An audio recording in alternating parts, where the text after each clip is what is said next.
Good afternoon and welcome to all of you on this channel Classes of Ayurvedic Pediatric। इस video में हम लोग कुछ और वाइवा के इम्पोर्टेंट क्वेश्चंस को देखेंगे। फर्स्ट, जैसे कभी कभी पूछा जाता है कि कौन कौन से नेशनल प्रोग्राम्स हैं जो ओनली चिल्ड्रन के लिए हैं, तो उसका आंसर होगा pulse polio programme, mid day meal programme, राष्ट्रीय बाल स्वास्थ्य कार्यक्रम और integrated management of neonatal and childhood illness, जिसको हम बोलते हैं IMNCI।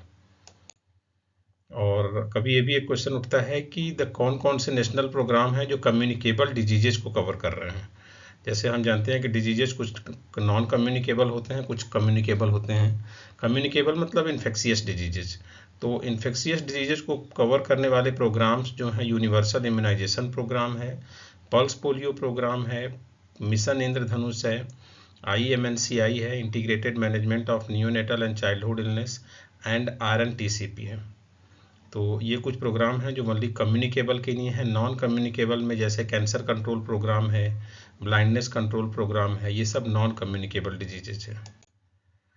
कई बार ये भी पूछा जाता है जो बहुत कॉमनली है कि what is the benefits of Swarnaprashan.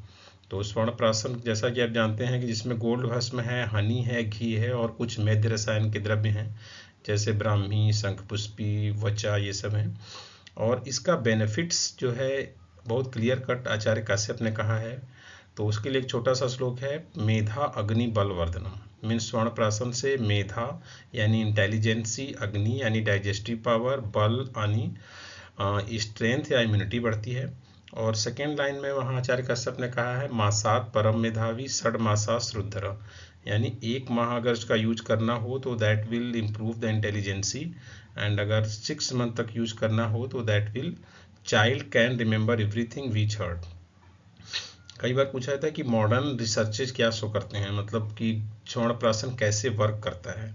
तो उसके लिए जो मॉडर्न रिसर्च हुए हैं उसमें गोल्ड भस्म या gold particle as a nano particle consider किया गया है।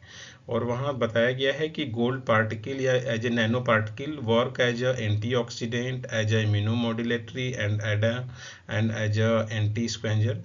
तो that will improve the immunity and intelligency of children. इससे जो है फ्रिक्वेंसी ऑफ इलनेस फॉल करता है। अगर इसके यूज करने से बच्चे के बार बार बीमार पड़ने के चांसेस भी कम रहते हैं। व्हाट इज मिड डे मील?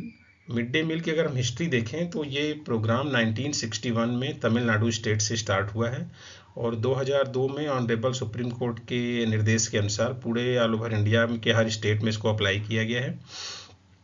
और 2023 से रिसेंटली इसका नाम जो है PM पोषण अभियान दिया गया है। और इसको जो है स्कूल लंच प्रोग्राम या स्कूल मील प्रोग्राम भी बोला जाता है। ये एग्जाम मेनली फोकस करता है 6 ईयर टू 11 ईयर चाइल्ड को, जो गवर्नमेंट के या सेमी गवर्नमेंट के जो कॉलेजेस या जो स्कूल हैं उसी को फोकस करता है। इसका मेन जो बेनिफिट्स है कि बच्चे को न्यूट्रिशनल सप्लाई देना, बच्चे के जो अटेंडेंस है उसको मतलब बढ़ाना, और जो बच्चे स्कूल आ रहे हैं उनको स्कूल में रिटेन करना। इस प्रोग्राम का एक मोटो है कि ये मिनिमम 1 साल में 200 दिन से ज़्यादा इसको रन कराना होता है। और ये जो टोटल कैलोरी और प्रोटीन रिक्वायरमेंट होता है चाइल्ड का, उसका 1/3 कैलोरी मिड डे मील से और half protein mid day meal से डेली रिक्वायरमेंट बच्चे की होनी चाहिए। तो ये वर्ल्ड का सबसे बड़ा जो है न्यूट्रिशनल प्रोग्राम है मिड डे मील, और काफ़ी सक्सेस है ये प्रोग्राम। और कभी पूछा था कि what is pulse polio programme. ये भी एक बहुत ज़्यादा सक्सेस प्रोग्राम है और इसी की वजह से इंडिया जो है 2014 से पोलियो फ्री कंट्री है इसमें।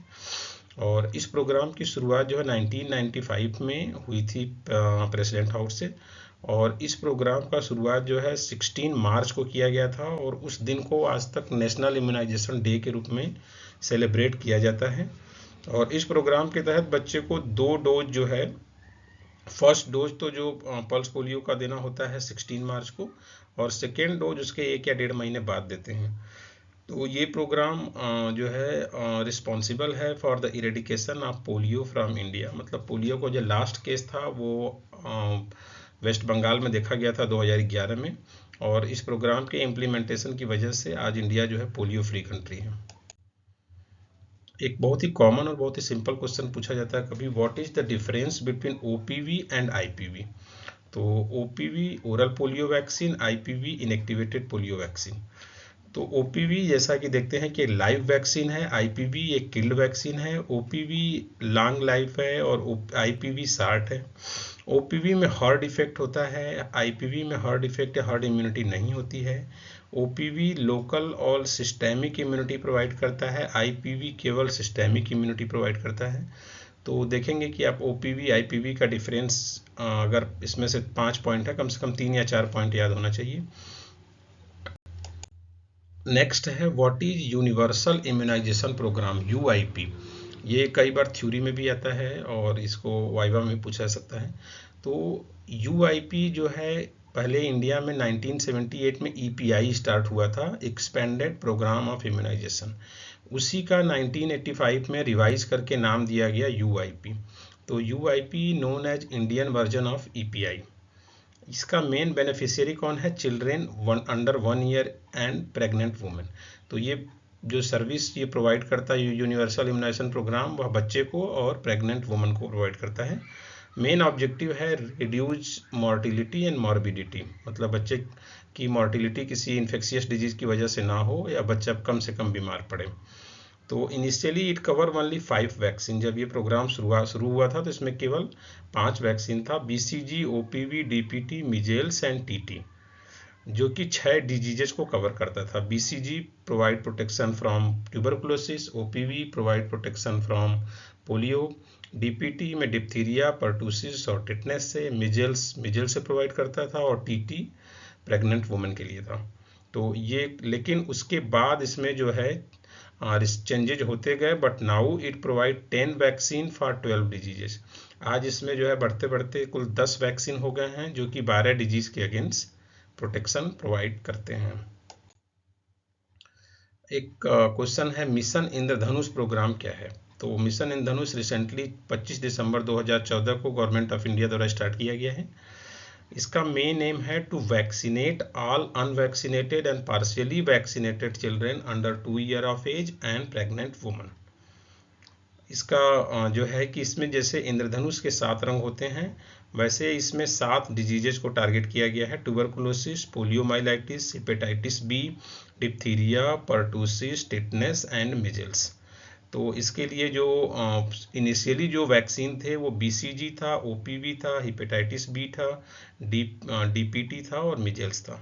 2014 में चूंकि ये प्रोग्राम स्टार्ट हुआ है और हर साल इसमें रिवीजन होता रहता है, तो 2016 में इसमें 5 और वैक्सीन ऐड किए गए, जिसमें रूबेला ऐड किया गया, जापानीज इंसेफेलाइटिस ऐड किया गया, हीमोफिलस इन्फ्लुएंजा HIV ऐड किया गया, रोटावायरस ऐड किया गया और निमोनिया का वैक्सीन ऐड किया गया, जिसमें जेई और हिप सेलेक्टेड स्टेट्स में हैं। जैसे जापानीज इंसेफेलाइटिस के केसेस गोरखपुर के एरिया में ज़्यादा मिलता है, तो सेलेक्टेड स्टेट्स में जहाँ पर ये एंडेमिक है वहीं पर उसके वैक्सीन को मिशन इंद्रधनुष के द्वारा प्रोवाइड किया जाता है। एक क्वेश्चन होता है what is active and what is passive immunity, what is difference, दोनों में डिफरेंस क्या है।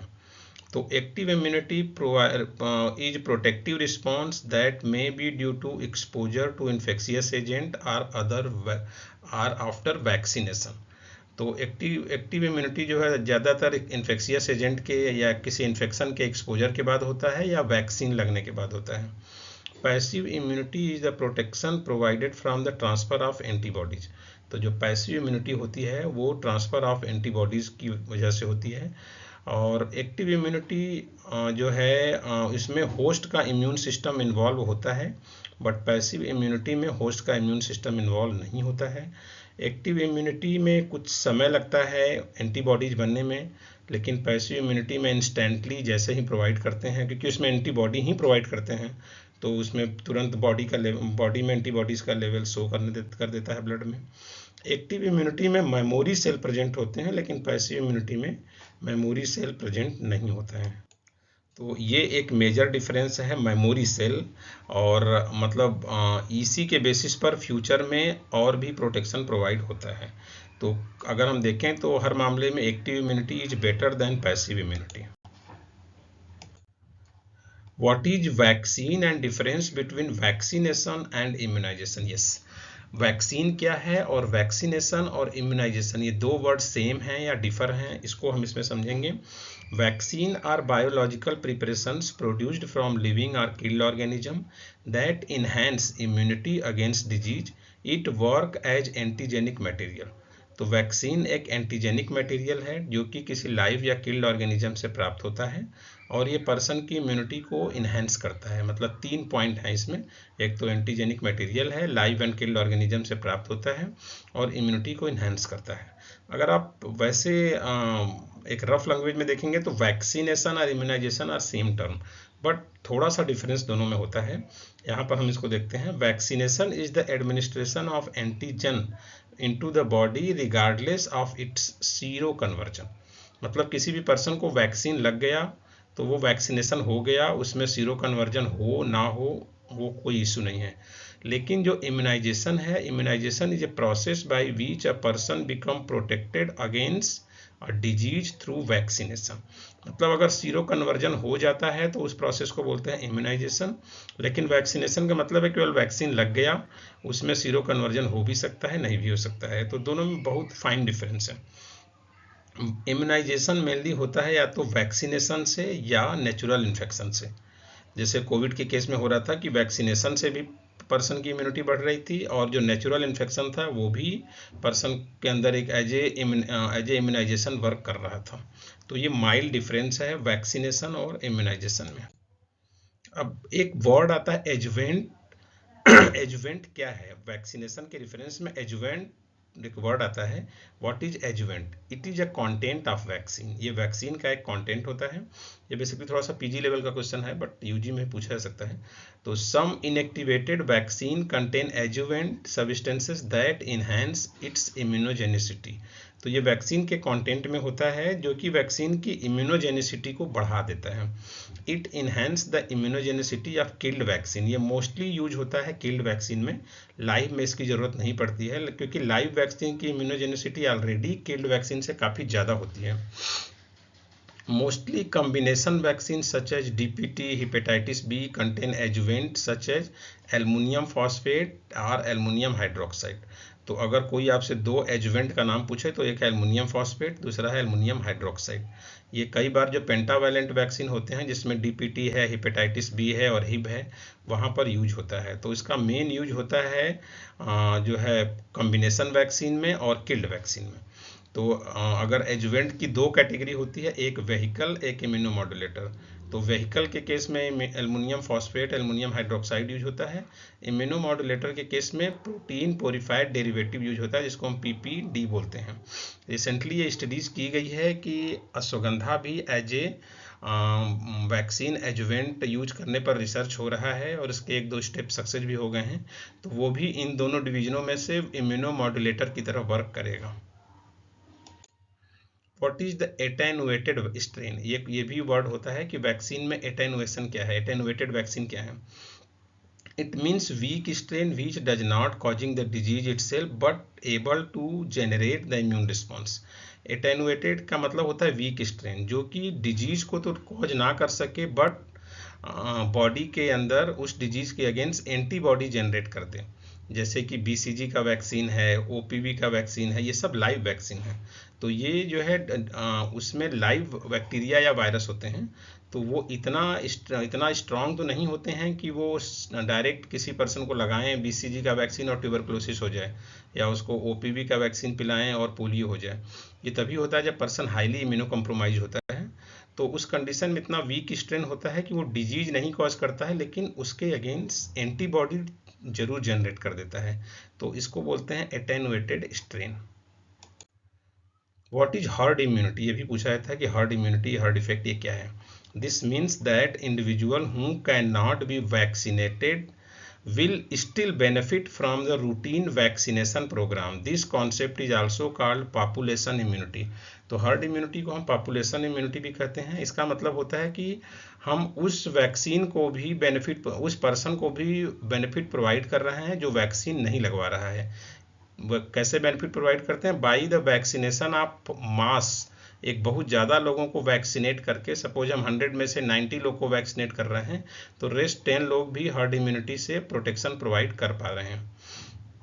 It decreases the risk of disease among unimmunized person. Herd effect is utilized as one of the strategy for eradication of poliovirus and measles epidemic. तो heard effect की वजह से ही India जो है पोलियो फ्री हो पाया, और हर्ड इफेक्ट की वजह से ही पोलियो एपिडेमिक से भी मतलब वर्ल्ड वाइड इसको मिजेल्स को भी रिमूव किया गया। अब हर्ड इम्यूनिटी उस वैक्सीन में नहीं होती है जिसमें human as a chief reservoir नहीं होता है। ऐसे कौन कौन से वैक्सीन है? रेबीज है, टिटनेस है, क्योंकि इसमें ह्यूमन एज ए रिजर्वायर नहीं होता है। रेबीज में जस्ट डार्क बाइट से हो रहा है, तो वहाँ ह्यूमन का कोई रोल नहीं है। तो इस तरह की डिजीजेज इन्फेक्शियस तो होती हैं बट कंटाजियस नहीं होती हैं। तो हर्ड इफेक्ट वहीं पर काम करता है जहाँ पर human as a chief reservoir होता है।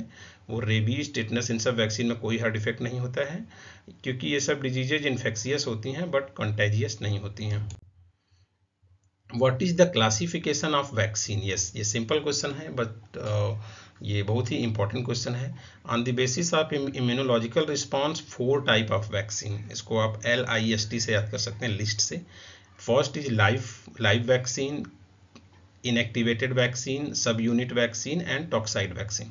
अब लाइव वैक्सीन में कौन कौन से हैं, ये कई बार वाइवा में और PG एंट्रेंस में पूछा जाता है। लाइव स्ट्रेन में लाइव वैक्सीन जो है मिजेल्स है, मतलब MMR है, चिकन पॉक्स है, रोटा वायरस है, OPV है, BCG है एंड ओरल टाइफाइड वैक्सीन है। ओरल टाइफाइड वैक्सीन की बहुत ज़्यादा अवेलेबिलिटी इंडिया में नहीं है, बट इंपॉर्टेंट लाइव वैक्सीन अगर पूछा जाएगा तो BCG है, OPV है, रोटा वायरस है, MMR है। किल्ड वैक्सीन कौन कौन से हैं? OPV का ही, पोलियो का अदर स्ट्रेन IPV, वो किल्ड वैक्सीन है। हेपेटाइटिस A है, रेबीज है, इन्फ्लुएंजा है, पर्टूसिस है एंड टाइफाइड है। तो अब देखिए, पर्टूसिस के 2 स्ट्रेन होते हैं, WP और AP। WP होता है होल सेल पर्टूसिस और AP होता है एसेलुलर पर्टूसिस। तो जो WP होता है होल सेल पर्टूसिस किल्ड में आता है, और जो AP होता है वो आता है सब यूनिट वैक्सीन में। तो ये बहुत फाइन डिफरेंस है दोनों में, कि जो होल सेल पर्टूसिस है दैट इज किल्ड वैक्सीन, और जो एसेलुलर पर्टूसिस है दैट इज सब यूनिट वैक्सीन। सब यूनिट वैक्सीन में हेपेटाइटिस B भी आता है, human papilloma virus HPV vaccine आता है एंड एसेलुलर पर्टूसिस आता है। पॉलीसेकेराइड में 2 इंपॉर्टेंट है, न्यूमोकोकल, मेनिंजोकोकल। कंजुगेटेड वैक्सीन में कंजुगेटेड टाइफॉइड वैक्सीन और हिब वैक्सीन आता है। टॉक्साइड में 2 ही वैक्सीन आते हैं, DT और TT, डिप्थीरिया और टेटनस, 2 ही समझिए कि टॉक्साइड वैक्सीन है, बाकी सारे लाइव, किल्ड या सब यूनिट में से हैं। तो इस चार्ट को बार बार पढ़ने से आपको क्लियर हो जाएगा कि लाइव वैक्सीन कौन कौन से हैं, किल्ड वैक्सीन कौन से हैं, सब यूनिट कौन से हैं और टॉक्साइड कौन से हैं। What is the classification of vaccine based on the route of administration? Route of administration के बेस पर वैक्सीन के कितने टाइप हैं? तो आप बताएंगे 4 टाइप हैं, oral, IM, SC and ID। कुछ वैक्सीन ओरली दिया जाता है, कुछ IM मतलब इंट्रामस्कुलर है, कुछ सबक्यूटेनियस है, कुछ इंट्राडर्मल है। तो अब ओरल वैक्सीन कौन कौन से हैं ये देखिए, इंपॉर्टेंट है OPV, RVV, rota virus vaccine. Oral polio vaccine and rota virus vaccine, 2 vaccine ऐसे हैं जो ओरली होते हैं, दोनों लाइव हैं। और टाइफाइड वैक्सीन TY2021 भी ओरल वैक्सीन है। तो ज़्यादा आपको इंपॉर्टेंट है कि OPV और रोटा वायरस को याद रखें। IM वैक्सीन में DPT है, हेपेटाइटिस B है, हेपेटाइटिस A है, हिब है, इन्फ्लुएंजा है, पेंटावैलेंट है, रेबीज है, टाइफाइड वैक्सीन है। सबक्यूटेनियस में है pneumococcal, meningococcal, Japanese encephalitis, MMR, IPV and varicella. कुछ वैक्सीन ऐसे हैं जो IM और SC में कॉमन है। और इंट्राडर्मल एक ही वैक्सीन लगता है, दैट इज BCG। तो ये याद रखने वाला है कि कौन सा वैक्सीन है जो इंट्राडर्मल लगता है, दैट इज BCG। एक अलग और एक अन्य रूट भी है इंट्रानेजल, जो इन्फ्लुएंजा के वैक्सीन में है, बट वो इतना कॉमन नहीं है, 4 ही यही कॉमन है। इंट्रानेजल वैक्सीन अगर पूछा जाए तो इन्फ्लुएंजा का वैक्सीन इंट्रानेजल होता है। What is AEFI? ये थोड़ा सा PG लेवल का क्वेश्चन है, बस इसको पता होना चाहिए। What is AEFI? That is adverse effect following immunisation. कई बार PG में पूछा जाता है, और कैसे इसको मैनेज करते हैं। तो AEFI is any unwanted effect observe after vaccination that may or may not cause by vaccine is consider as AEFI। मतलब वैक्सीनेशन के दौरान कुछ भी चेंजेज अगर होते हैं पर्सन के अंदर, कोई भी मिसहैपनिंग होती है, तो that will consider as AEFI, adverse effect following immunisation. It may be due to vaccine or individual specific response with vaccine such as vaccine associated paralytic poliomyelitis. कई बार पोलियो के वैक्सीन से पोलियो हो जाता है, उसको बोलते हैं VAPP। अगर पर्सन बहुत ज़्यादा हाईली इम्यूनो कम्प्रोमाइज है, पर्सन स्टेरॉयड पर है या कोई और कंडीशन है, तो वहाँ होने का चांस होता है, तो उस कंडीशन को AEFI के अंदर माना जाता है। एक्जेलरी एडेनाइटिस BCG से होता है, वो भी AEFI के अंदर होता है। कई बार DPT वैक्सीन से इंसेफेलोपैथी हो जाती है, वो भी AEFI के अंदर आती है। तो कोई भी मिसहैपनिंग अगर वैक्सीनेशन के दौरान हो रही है तो that will consider in AEFI। Local reaction, अगर लोकल रिएक्शन में जैसे पेन, स्वेलिंग, रेडनेस, ये तो बहुत ज़्यादा कॉमन है, कोई भी वैक्सीन लगती है तो उस पोजीशन पर पेन, स्वेलिंग, रेडनेस होता है, तो वो लोकल रिएक्शन होता है जो माइल्ड होता है और सेल्फ लिमिटिंग होता है, कुछ दिन बाद अपने आप ठीक हो जाता है, या उसमें आइस स्पॉन्जिंग या ड्रॉप पैरासीटामॉल की जरूरत पड़ जाती है कभी कभी। जो systemic reaction like fever, nausea, shock, encephalopathy, इसमें शॉक और इंसेफेलोपैथी कई बार एक सीरियस कॉम्प्लिकेशन क्रिएट कर देता है। तो इसमें एक पूरा सेट होता है कि कैसे इसको मैनेज करना है। इसमें वैसे injection epinephrine, injection hydrocortisone, injection antihistaminic, oxygen, इन सब का काफ़ी अच्छा रोल है। तो कभी भी वैक्सीनेशन करने से पहले AEFI के बारे में जानना बहुत ज़रूरी है। और वैक्सीनेशन में अगर उसके कोई सिस्टेमिक रिएक्शन हो गया कोई, तो उसको कैसे मैनेज करना है, ये भी मतलब पर्सन को ट्रेंड होना चाहिए।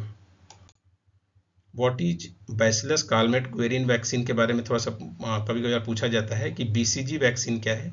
तो BCG is a live vaccine and ये प्रिवेंट करता है ट्यूबरकुलोसिस से। The vaccine was developed by Calmette ग्वेरिन, ये दो पीछे के वर्ड हैं, वो बेसिकली साइंटिस्ट का नाम है। बैसिलस चूंकि स्ट्रेन है लिया गया है, तो इसलिए इसका पूरा नाम BCG रखा गया है। First administer in human in 1921। ये एक ऐसी वैक्सीन है जिसको फ्रीज के रेफ्रिजरेटर में रखते हैं, मतलब इसको 2 to 8 डिग्री C का टेम्परेचर प्रोवाइड करते हैं, क्योंकि ये लाइव वैक्सीन है। डोज इसका होता है 0.5 ml for new born and 0.1 ml for infant and children. मतलब अगर बच्चा 1 महीने से छोटा है तो उस कंडीशन में 0.05 ml, और अगर 1 महीने से बड़ा है तो 0.1 ml। अगर हम इंसुलिन सिरिंज में लेंगे तो 0.05 ml का मतलब होगा 2 यूनिट, 0.1 ml का मतलब होगा 4 यूनिट। रूट उसका होता है इंट्राडर्मल, साइट होता है left arm, middle deltoid, left arm के डेल्टॉयड मसल पर। रिएक्शन होता है अगर वैक्सीनेशन किसी में करते हैं तो इसमें 3 तरह के रिएक्शन होते हैं। 2 वीक के बाद पैप्यूल बनता है, 4 वीक के बाद अल्सर बनता है, और 8 वीक में स्कार बनता है। तो ये एक नॉर्मल प्रोसेस है, ये कोई पैथोलॉजिकल नहीं है, ये हर केस में होता ही है। इसके कॉम्प्लिकेशन होते हैं, कई बार एक्जिलरी जो है लिम्फेडेनाइटिस हो जाता है, किसी किसी पर्सन में बहुत हाइपर रिस्पॉन्स हो जाता है। तो ये एक प्राइमरी सबसे पहला वैक्सीन जो लाइफ में लगता है दैट इज BCG वैक्सीन। उसके बारे में अगर पूछा जाएगा तो ये 4-5 बेसिक लाइनें हैं जो आपको पता होनी चाहिए। एक बहुत कॉमन क्वेश्चन है, what is cold chain and what is warm chain. तो कोल्ड चेन के बारे में तो आप जानते हैं, वार्म चेन के बारे में भी जान लीजिए। Cold chain is a system of storing and transporting vaccine from the site of manufacturer to peripheral health service at optimal temperature. It is used as vaccine transportation. तो कभी कोई भी वैक्सीन, सपोज वैक्सीन पुणे से बन रही है serum की, तो वो अगर किसी भी गांव तक जानी है तो पहले पुणे से दिल्ली, दिल्ली से फिर उस स्टेट के कैपिटल, उस स्टेट के कैपिटल से उस डिस्ट्रिक्ट से गांव तक जाएगा। तो एक पूरा चेन बनता है जिसमें कि वैक्सीन का टेम्परेचर चेंज ना हो। जो टेम्परेचर जो है वहाँ उसके मेन ऑफिस में हो, वहाँ से लेके गांव तक का टेम्परेचर सेम हो, तो वो प्रोसेस होता है कोल्ड चेन। और वार्म चेन होता है for the prevention of hypothermia in newborn. जैसे कोई भी बच्चा की डिलीवरी अगर OT में हो रही है तो OT से लेके मदर के रूम तक या OT से लेके NICU तक जब तक बच्चे को ला रहे हैं तो उस दौरान बच्चे को वार्म चेन में लाते हैं। चाहे उसको गर्म कपड़े में रैप करके लाते हैं, चाहे गर्म कपड़े में रैप करके फिर हॉट वाटर बैग में लाते हैं, चाहे उसको ओपन केयर सिस्टम में रख के और ओपन केयर सिस्टम से जो है या रेडिएंट वार्मर के थ्रू लाते हैं। तो warm chain for the prevention of hypothermia and cold chain for the vaccine transportation. एक कॉमनली क्वेश्चन होता है कि what is world breastfeeding week. दो प्रोग्राम ऐसे हैं, एक वर्ल्ड ब्रेस्ट फीडिंग वीक और एक होता है नेशनल न्यूट्रिशनल प्रोग्राम, जो कि एक महीने के इंटरवल पर होते हैं। वर्ल्ड ब्रेस्ट फीडिंग वीक हमेशा अगस्त के फर्स्ट वीक में 1 से 7 अगस्त हर जगह सेलिब्रेट किया जाता है। ये 1992 से स्टार्ट हुआ है। इसका मेन पर्पज है generate public awareness and support for breast feeding. इसका हर साल एक थीम होता है, जैसे लेटेस्ट जो 2023 में थीम था that is let's make breast feeding and work. तो ये इस साल का थीम था। हर साल एक थीम पर ये एक प्रोग्राम रन करता है।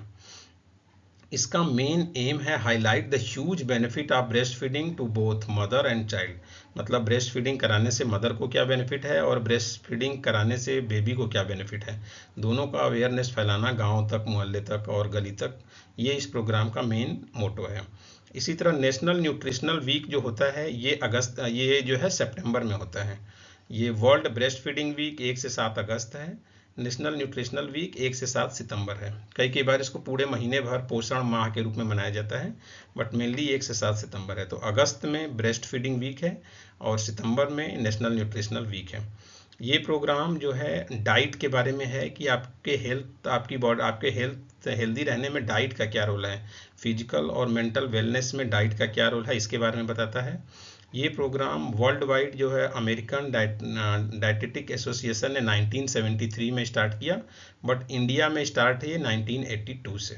तो आप दोनों को देखेंगे तो नेशनल न्यूट्रिशनल वीक 1982 से स्टार्ट है, वर्ल्ड ब्रेस्ट फीडिंग वीक 1992 से स्टार्ट है। तो 10 साल का डिफरेंस है दोनों में। अब what is the pentavalent vaccine और डीपीटी वैक्सीन। तो पेंटावैलेंट में जैसा हम जानते हैं कि 5 वैक्सीन होते हैं, डीपीटी, हिब और हेपेटाइटिस बी। डीपीटी वैक्सीन में देखिए 2 स्ट्रेन होते हैं। डीपी मतलब टी में एक पर्टूसिस के ही 2 स्ट्रेन होते हैं। डीटी तो कॉमन है, डीटी एक दोनों डिप्थीरिया और टॉक्साइड वैक्सीन है। पर्टूसिस के 2 स्ट्रेन है, एक तो डब्ल्यूपी और एपी। डब्ल्यूपी मतलब होल सेल पर्टूसिस और एपी मतलब ए सेलुलर पर्टूसिस। तो एक क्वेश्चन होता है कि अगर किसी भी बच्चे में कोई न्यूरोलॉजिकल प्रॉब्लम है, वैक्सीनेशन के बाद कन्वर्जन आने लग रहा है या वैक्सीनेशन के बाद इंसेफेलोपैथी हो जाती है, तो वहाँ पर हम DTWP कभी नहीं लगाएंगे, क्योंकि ये माना जाता है कि होलसेल की वजह से ये हो रहा है। तो अगर किसी भी बच्चे को DPT वैक्सीन के दौरान अगर कन्वर्जन आ गया, तो उस दौरान हम उसको क्या करेंगे कि या तो DT डिप्थीरिया और टिटनेस लगाएंगे, पर्टूसिस हटा देंगे। अगर अवेलेबिलिटी होगी तो पर्टूसिस का ए सेलुलर स्ट्रेन लेंगे, तो उसको बोलते हैं DTAP। DTWP neurological disease cause कर सकता है, लेकिन DTAP कॉज नहीं करता है। टाइमिंग वही है 6, 10, 14 वीक, फिर 15 से 18 महीने में बूस्टर 1, 5 साल में बूस्टर 2। साइट इसका है anterolateral aspect of thigh, 0.5 ml IM vaccine दिया जाता है ये। और इसमें जो है ये 2 वैक्सीन DT जो है दोनों टॉक्साइड वैक्सीन है। और पर्टूसिस, जैसे मैंने बोला कि पर्टूसिस के 2 स्ट्रेन होते हैं। पर्टूसिस का जो WP होता है वो किल्ड होता है, पर्टूसिस का जो AP होता है वो सब यूनिट होता है। What is human papilloma virus vaccine. तो इसके बारे में प्रसूति में भी पूछा जा सकता है, क्योंकि ये गर्ल्स में ज़्यादा कॉमन एक तरीके से गर्ल्स का ही डिजीज है, को कवर करता है। सर्विक्स मतलब एक तरीके से सर्वाइकल कैंसर के लिए ये वैक्सीन है। तो मिनिमम एज इसका 9 ईयर है। The HPV vaccine protect against genital wart and most cases of cervical cancer। तो अगर फीमेल में देखें, वुमेन में देखें, तो सेकेंड मोस्ट कॉमन कैंसर है सर्विक्स का कैंसर। फर्स्ट ब्रेस्ट कैंसर है, सेकेंड सर्विक्स कैंसर है। तो ये वैक्सीन सर्विक्स कैंसर के अगेंस्ट प्रोटेक्शन प्रोवाइड करता है। इसके 2 स्ट्रेन होते हैं, HPV4 एंड HPV2। तो 2 वैक्सीन मार्केट में है, that is Gardasil and Cervarix. तो गार्डासिल HPV4 है एंड सर्वरिक्स HPV2 है। अगर किसी भी गर्ल जिसका एज 9 से 14 साल है उसको लगाना है तो उसमें 2 ही डोज लगेगा, 0 और 6 मंथ यानी 6 महीने के इंटरवल पर। और अगर कोई 15 साल से बड़ी बच्ची है, कोई 15 साल से बड़ी लड़की है, उसको लगाना है तो 3 डोज लगेगा। अगर उसमें HPV4 है तो 0 to 6 के शेड्यूल पर, 0 to 6 मंथ, और HPV2 है तो 0-1-6 मंथ के शेड्यूल पर लगेगा। तो मतलब 9 से 14 साल तक 2 डोज, 15 साल से लेके 45 ईयर तक, 15 to 45 ईयर तक 3 डोज। शेड्यूल 026 या 016।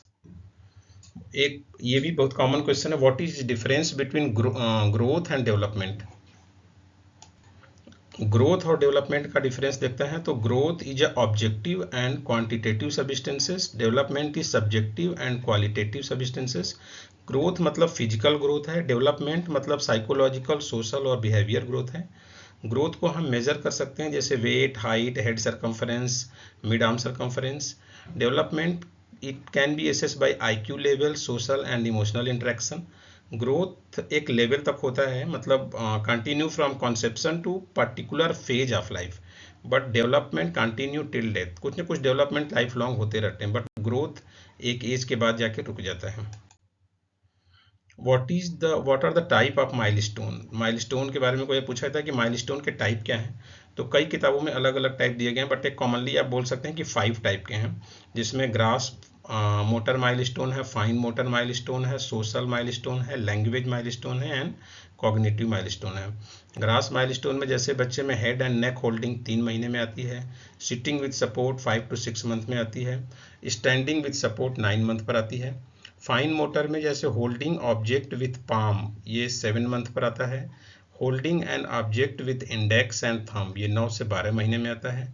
सोशल में जैसे हम देखते हैं कि सोशल स्माइल 2 महीने में आता है, रिकॉग्नाइज मदर 3 मंथ में आता है। लैंग्वेज में आप देखेंगे मोनोसिलेबिक 6 मंथ में बच्चा होता है, 9 मंथ में बाईसिलेबिक होता है। मोनोसिलेबिक मतलब माँ पा ऐसे बोलेगा, बाईसिलेबिक में मामा पापा सारे वर्ड बोलने लगेगा। कॉग्निटिव में देखते हैं तो smile at mirror image, mirror image के सामने बच्चा स्माइल करता है जब बच्चे का एज 5 to 6 मंथ होता है। तो अगर माइलस्टोन के बारे में पूछा जाएगा तो इसके 5 प्रकार हैं, बाकी माइलस्टोन सब में काफ़ी 15-15, 20-20 माइलस्टोन सब में है, तो उसका टाइम पीरियड आप एक बार देख सकते हैं। और एक कॉमन क्वेश्चन है संस्कार क्या है, बच्चों के अष्ट संस्कार क्या हैं। तो संस्कार अगर हम देखें तो आयुर्वेद में संस्कार का मतलब होता है संस्कारों ही गुणांतरा ध्यानम, विच मीन्स संस्कार इम्प्रूव या इनकारपोरेट द स्पेसिफिक क्वालिटीज। अगर संस्कार द्रव्य में भी होता है, संस्कार पर्सन में भी होता है, तो क्या करता है उसमें स्पेसिफिक क्वालिटीज को ट्रांसफॉर्म करना या डालना, तो उसके गुणों की वृद्धि करना ही संस्कार है। तो बाल्यावस्था में 8 संस्कार होते, मतलब पूरे पीरियड में बाल्यावस्था में 8 संस्कार होते हैं। उसका नाम आपको पता होना चाहिए, जात कर्म संस्कार, नामकरण संस्कार, निष्क्रमण संस्कार, अन्नप्राशन संस्कार, कर्णवेधन संस्कार, चूड़ाकर्म संस्कार, उपनयन संस्कार एंड वेदारंभ संस्कार। इनके इसमें क्या क्या होते हैं इसके बारे में भी पता होना चाहिए, बट एटलीस्ट इनका नाम तो पता होना चाहिए, और किस संस्कार को कैसे करते हैं, उसमें क्या क्या प्रोसीजर है इसके बारे में भी पता होना चाहिए। तो संस्कार का डिफिनीशन पूछा जाएगा तो संस्कारों ही गुणांतरा ध्यानम, और इसके 8 संस्कार का नाम पता होना चाहिए। व्हाट इज फल प्राशन संस्कार एंड अन्नप्राशन संस्कार। तो इसमें सबसे ज़्यादा कॉमनली पूछे जाना क्वेश्चन है फल प्राशन और अन्नप्राशन के बारे में। फल प्राशन संस्कार इस अष्ट संस्कार में नहीं है, क्योंकि इसके बारे में आचार्य काश्यप ने कहा है। तो phal prashan is offering fruit juice and annaprashan sanskar is feeding ceremony. According to Acharya Kashyap, annaprashan should be performed at the age of 10 month. तो ये क्वेश्चन यहाँ बनता है कि आचार्य काश्यप ने अन्नप्राशन 10 महीने में करने के लिए बताया है, और आचार्य सुश्रुत ने अन्नप्राशन संस्कार को 6 महीने में करने के लिए बताया गया है। और आचार्य काश्यप ने बोला है कि 6 महीने में अन्नप्राशन की जरूरत नहीं है, फल प्राशन करना चाहिए, बच्चे को फ्रूट जूस देना चाहिए। ये ज़्यादा लॉजिकल भी है अगर इसको देखें। The concept of Acharya Kashyap for फल प्राशन are more scientific because breast milk and cow milk are poor source of vitamin C. ये दोनों ही मिल्क में विटामिन सी का लेवल बहुत कम होता है। Fruit are rich source of vitamin C and that is helpful for absorption of iron also. और इस फ्रूट अगर जो है फल प्राशन करते हैं तो बच्चे में विटामिन सी का लेवल अच्छा रहेगा, जिससे उसका आयरन का एब्जॉर्वेशन भी अच्छा रहेगा, जिससे बच्चे में एनीमिया होने के चांसेस कम रहेंगे। तो फल प्राशन 6 मंथ, अन्नप्राशन 10 मंथ, ये ज़्यादा लॉजिकल है कंपेरेटिवली अन्नप्राशन 6 मंथ। तो लेकिन बट अगर आचार्यों के हिसाब से पूछा जाएगा तो आचार्य चरक के और सुश्रुत के हिसाब से अन्नप्राशन 6 महीने पर, और आचार्य काश्यप के हिसाब से अन्नप्राशन 10 महीने पर। आचार्य काश्यप ने बताया है कि अन्नप्राशन तब करते हैं जब उसका डेंटेशन हो जाता है, मतलब जब दंतोत्पत्ति हो जाता है उसके बाद इसको किया जाता है। तो ये 25 और इम्पॉर्टेंट वाइवा के क्वेश्चंस रहे हैं। कुछ क्वेश्चंस अगले वीडियो में हम लोग देखेंगे, और इससे किसी भी क्वेश्चन से आपको कोई क्वेरी है तो आप कमेंट बॉक्स में पूछ सकते हैं। और अगर ये इसकी इन्फॉर्मेशन आपको जो है सही लगी तो इसके लिए आप इस चैनल को सब्सक्राइब और शेयर कर सकते हैं। नेक्स्ट वीडियो में हम देखेंगे कुछ और important viva questions. Thank you for watching.